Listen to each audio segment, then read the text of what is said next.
You're a hard man to find. Where are my manners? The name is Levy. Levy Dryden. Did Duncan ever mention me? Levy of the coins? Levy the trader? Really?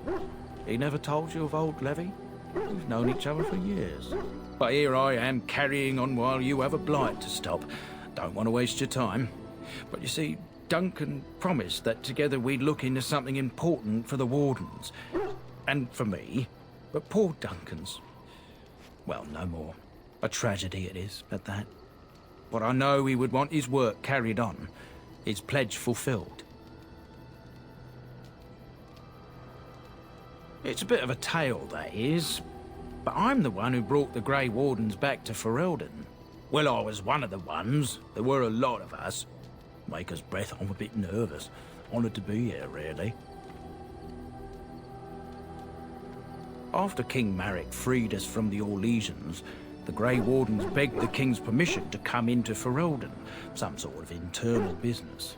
Me and a mess of other Warden sympathisers spoke on behalf of your order. Tan Loghain was very much against letting Orlesian Wardens in the kingdom. But Marek, Andraste, bless him, was a fair-minded monarch and he let them in. So that's why I was there when the Wardens and their leader, Genevieve, presented herself to the King. The first Wardens in Ferelden in over a century. Proudest day of my life, that was. Duncan was a bit of a scamp back then. We were of an age and struck up a friendship. The King himself went with the Wardens on their mysterious business. When he returned, he rescinded King Ardland's decree, and the Wardens came back to Ferelden for good.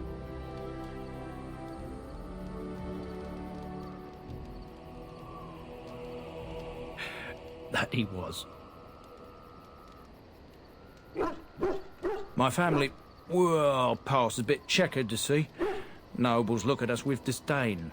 My great-great-grandmother, Sophia Dryden, was the last Warden commander of Ferelden back when the Wardens were known as freeloaders. So King Arland banished the Wardens, and he took House Dryden's land and titles. Hard to say.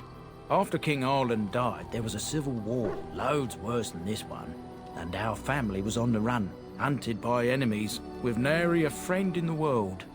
But Drydens are tough. We rebuilt, became merchants, and we never lost our pride. Our family's only crime was guarding the kingdom against the blight. We're not ashamed of that. I ask for the truth. My family reveres Sophia Dryden.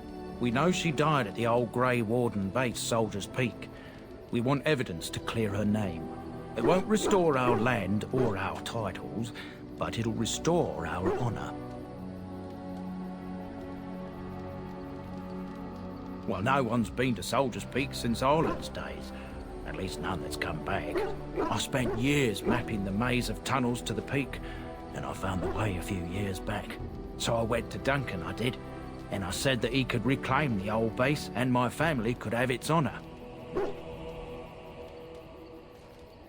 Darkspawn surfaced in southern Ferelden, and Duncan got plenty busy recruiting new Wardens and meeting with good King Cailan.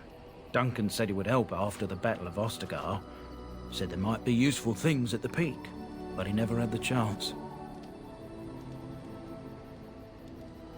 I can pick my way through the tunnels at the base of Soldier's Peak, but the place, well, they say it's haunted, and it'll be dangerous for certain.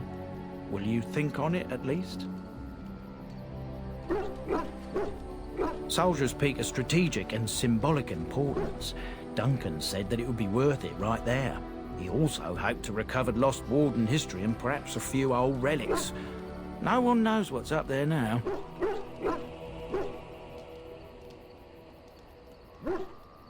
1,000 blessings upon you, Warden. I'll mark down the location on your map. When you arrive, we'll pick our way through the tunnels together.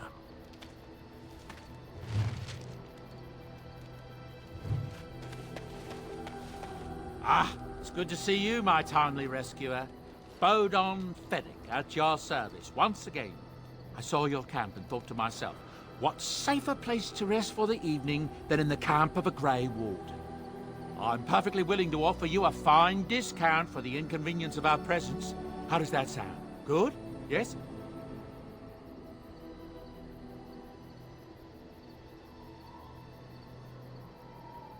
Anything, everything, but all of the finest quality.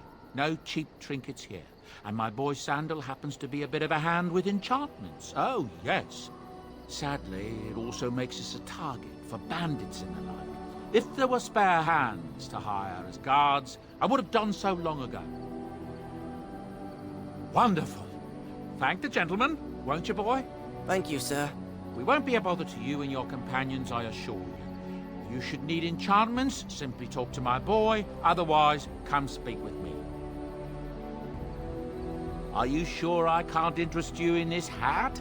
A pair of earrings, perhaps? A cheese knife?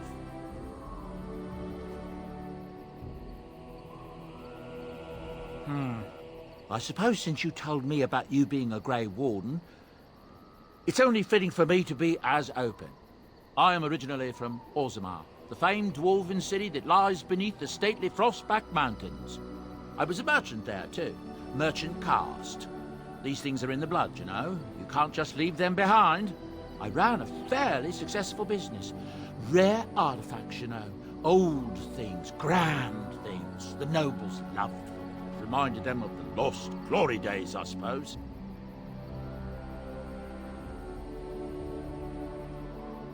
Our kingdoms once spanned the length of Thados, from majestic Orzammar to Kal Sharok to glittering Darmalin far to the west.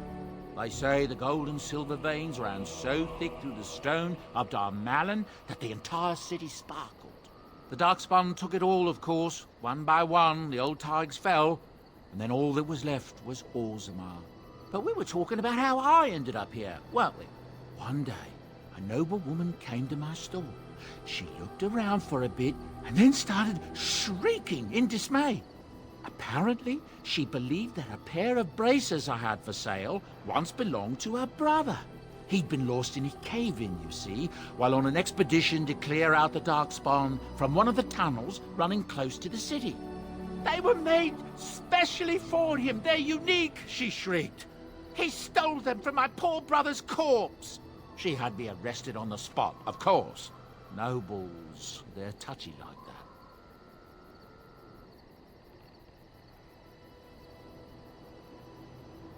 Well, I didn't steal them. You see, I'd been paying these castless thugs to venture out into the deep roads for me. The lost tigers. They're full of things that people left behind. Sometimes you can find a treasure. Something worth a little gold.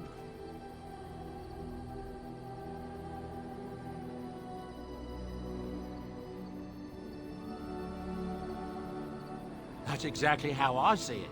The noblewoman, she wasn't too happy with the theft of her brother's braces. I don't know what they planned for me, and I didn't want to find out. Bribed the guard that was watching me and took off for the surface first opportunity I got. Never looked back.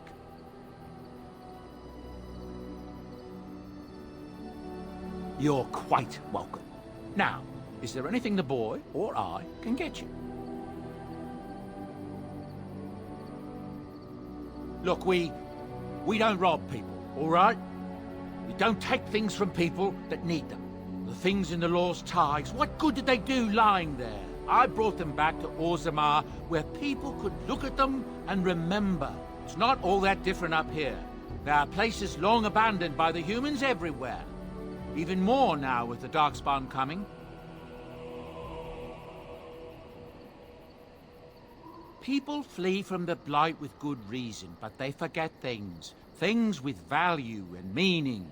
They leave them behind because they're frightened and desperate.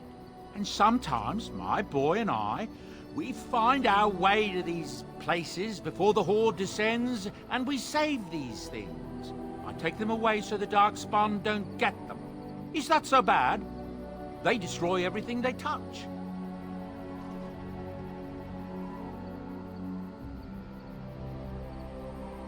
That's what I tell myself, too. Ah, these are dark times indeed.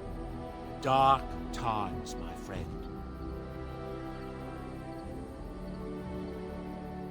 Something's going on at the Major's Tower at Lake Kallenhod.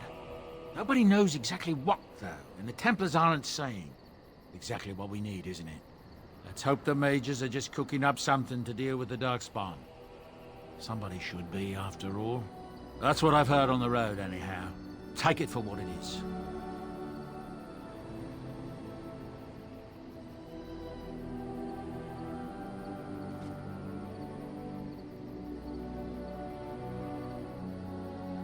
Ah, yes.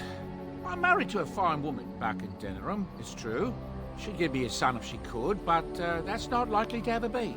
Sandal here. I found him in the deep roads years ago. Abandoned, I think, and he was never quite right in the head. I took him in, and I brought him with me when I came here to the surface. He may not be my blood, true, but I think of him as one. We left Orzammar. That's right, boy. Maybe one day we'll see it again.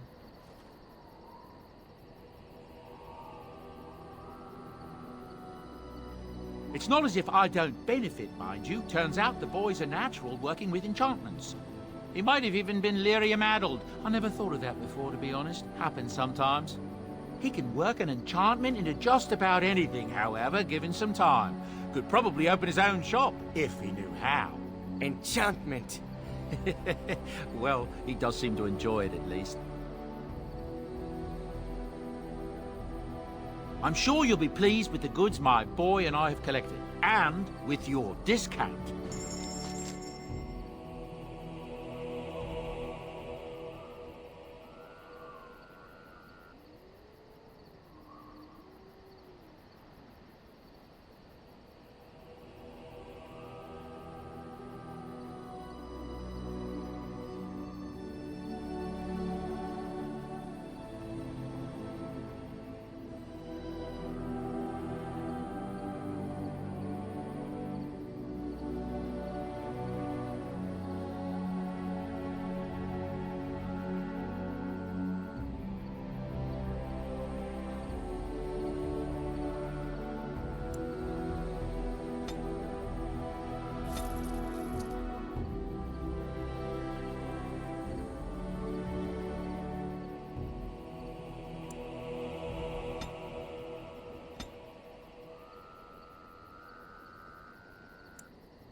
Hello.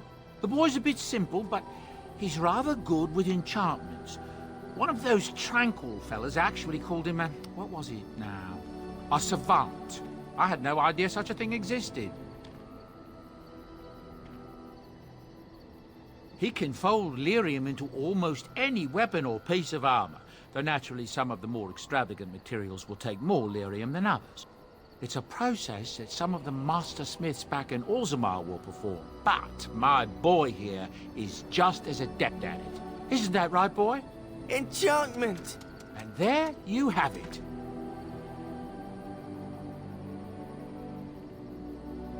Oh, certainly, I can do that for you. Just come with me.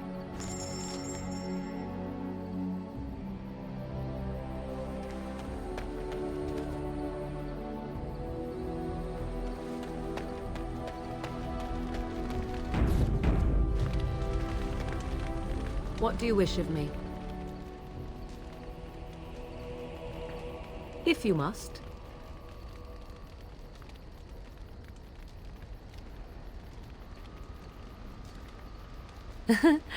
You are very cute to ask so many questions.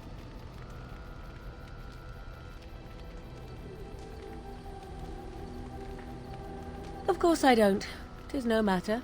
My mother has been hunted from time to time, yes, by Templar fools like Alistair, which should tell you how successful they generally were. Flemeth made a bit of a game of it, in fact. The Templars would come again, and she would look at me and smile and say that the fun was to begin once more.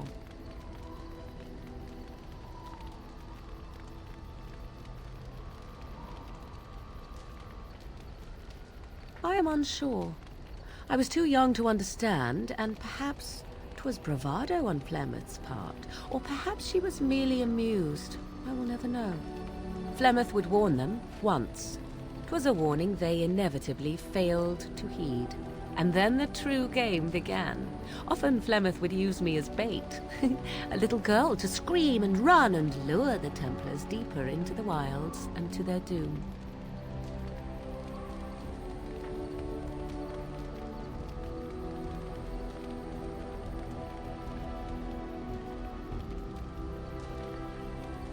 It was a game, and I a young girl.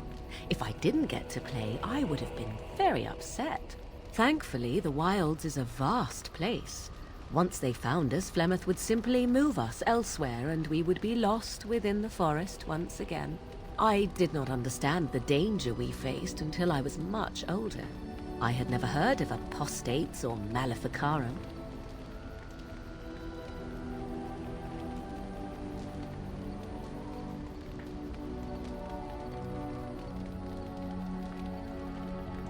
I think that my mother made it fun so that a child did not learn to fear. And I think that it was necessary. There are no trials for apostates, no prisons, no mercy. There are only absolutes, so only survival matters. If the wilds have taught me anything, 'tis this.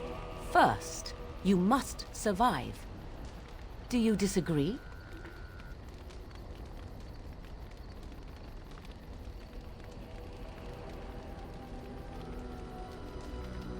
Oh? I would ask what exactly, but I'm certain that would be a lengthy conversation, and suddenly I grow very weary. Enough of this talk. Let us return to the task at hand.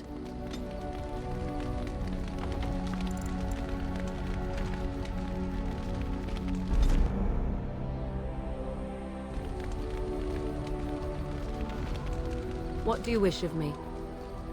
If you must.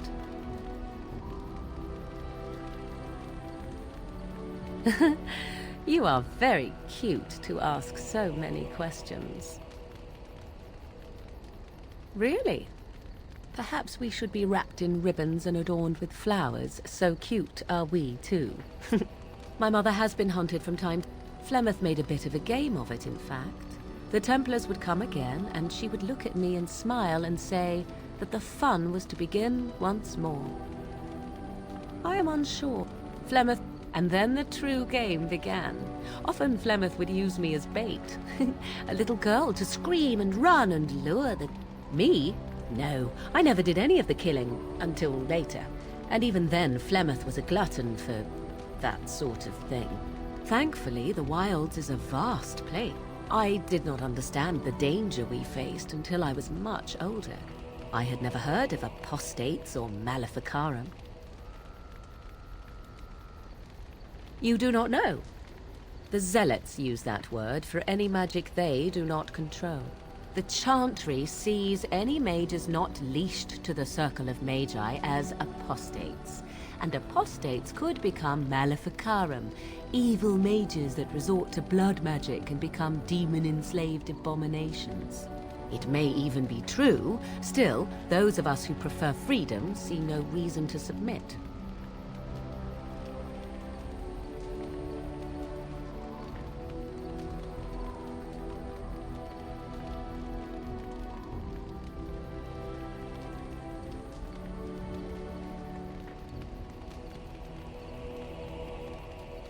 An interesting answer for a mage. Enough of this talk. Let us return to the task at hand.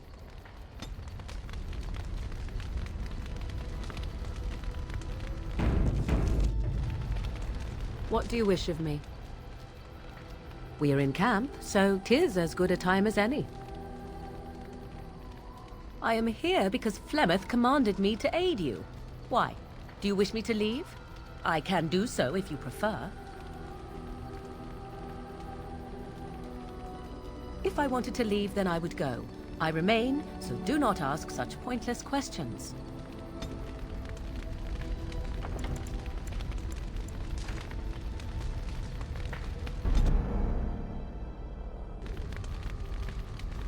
What do you wish of me?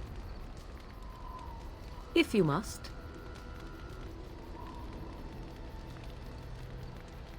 Well, that depends, does it not?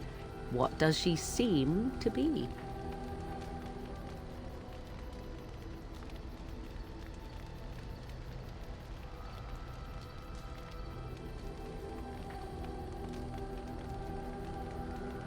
You mean, is she truly the Flemeth of legend and story? Tell me, how much do you know of the tale? The one that the chastened still tell of my mother, to frighten them into obedience.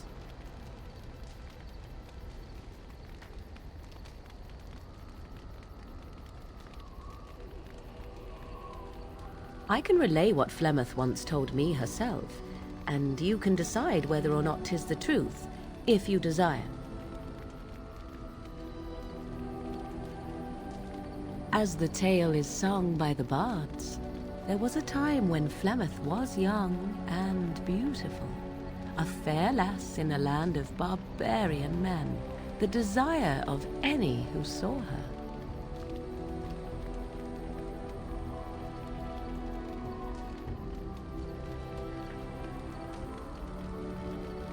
No, quite true, but this part only. The tales say that Flemeth fell in love with Osen the Bard, and fled the castle of her husband, the dread Lord Conabar, and that he swore vengeance for her infidelity. In truth, my mother claims that 'twas Osen who was her husband, and Conabar the jealous lord who looked on from afar. Lord Conabar approached young Osen and offered him wealth and power in exchange for his lovely wife, and Osen agreed.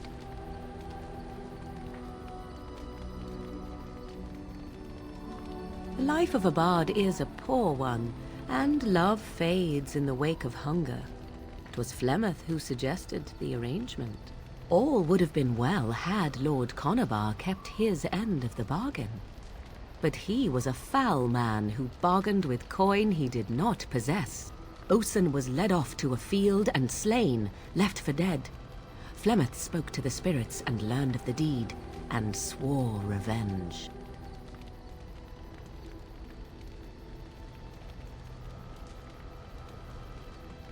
Spirits first, and 'twas they who slew Conabar. Flemeth did not turn to the demon until much later. Lord Conabar's allies chased Flemeth, you see. Chased her to the wilds, and there she hid. There she found the demon, and he made her strong. The legends all speak of the great hero Cormac. He who defeated Flemeth and her great army when she invaded the lowlands centuries later. All lies.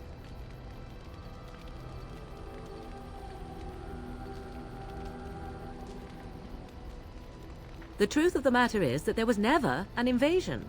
As Flemeth tells it, the Chastened never raised an army under her banner, and she never fought with any warrior named Cormac.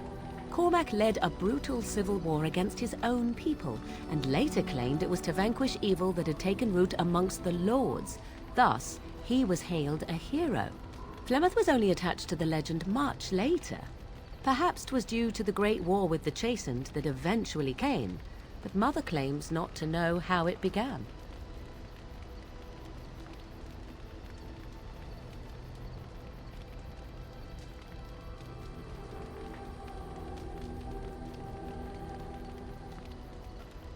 I do not believe everything that Flemeth claims. Oft it seems her bitterness has coloured her memories. But on the whole, yes, I believe this tale, if not all.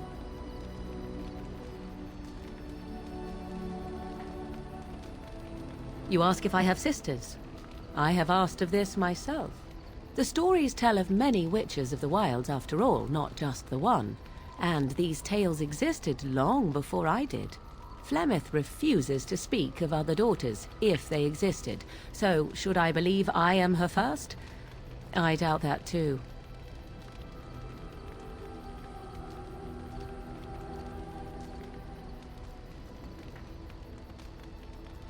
The demon within her has transformed her into something else. An abomination, perhaps some would say. I know not. I only know my mother is clever, and she is part of the wilds as it is part of her. But she is no immortal. She bleeds. A blade in her heart would kill her like any other, were it lucky enough to find her. How often is this usually? Always? If not always, then when is it not true? There are more things in this world and the next than you or I could ever hope to understand. What Flemeth became is a mystery. I suspect, even to her. Flemeth tells it with far more embellishment than I, but you are welcome. Dare I ask of your own mother? Few are abominations of legend, 'tis true, but I find myself curious nevertheless.